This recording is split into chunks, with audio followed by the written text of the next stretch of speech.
Ms. Vilma Santos Recto and Mr. Christopher De Leon. To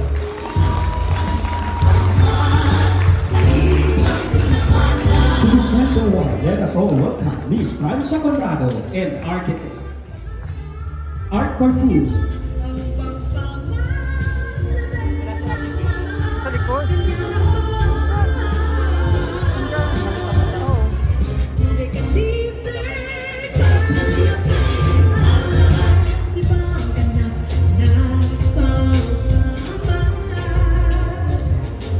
Good evening, everyone. Hi. Let me just read what I'm going to say. I'd like to congratulate Madame Vilma Santos for another award. And this one is really special for us actors. No? We've won like 5 already. And yeah, we're Hall of Famers. And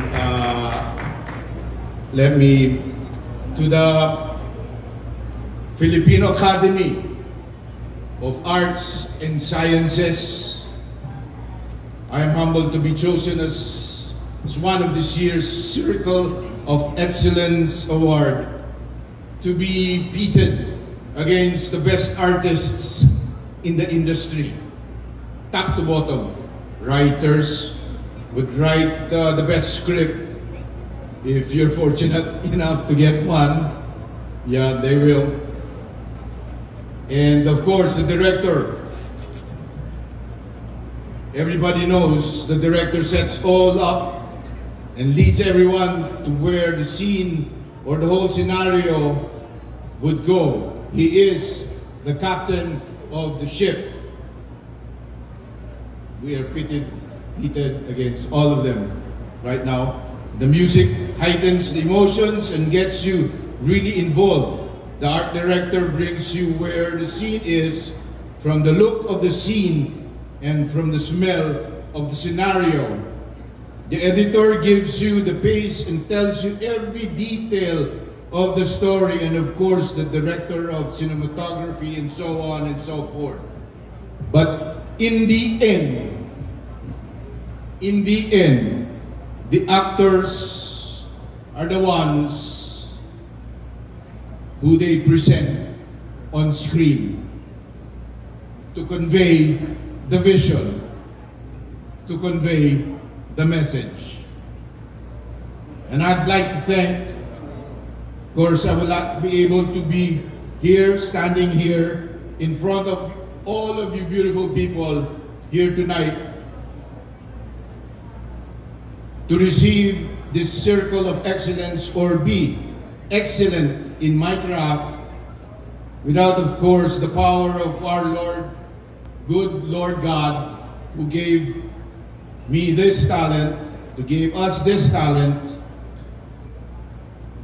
and of course, without all the workers, the co-workers behind the camera. I would like, nagpapasalamat din po ako sa pagkakataon ito that I am with excellent artists in the industry. I am one of them, from Fernando Po Jr., Joseph Estrada, Nora Honor, and then Ms. Vilma Santos Recto. I'd like to thank also my family who bared with me during my characterizations. Hi there.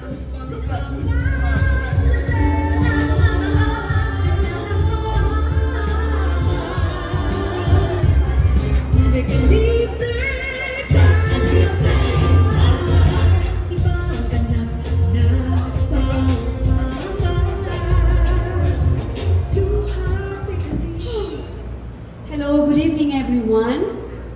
Magandang gabi po sa inyong lahat. Napakaganda lamang po tignan na lahat ng nandito ngayon sa pagdiriwang ng ating 72nd Famous Award night, ay nakikita ko po ang mga maliligayang ngiti sa inyong pong mga labi.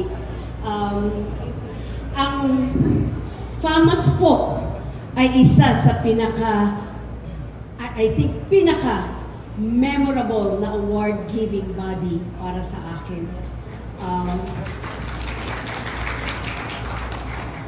If I'm not mistaken, I've been in this business for more than 6 decades. I started in the business since I was 9 years old, and my first movie was through this liit. And unang-unang movie ko po, nanalo na po ako ng Famous Best Child Actress. Kaya ang Famous po ay isa sa,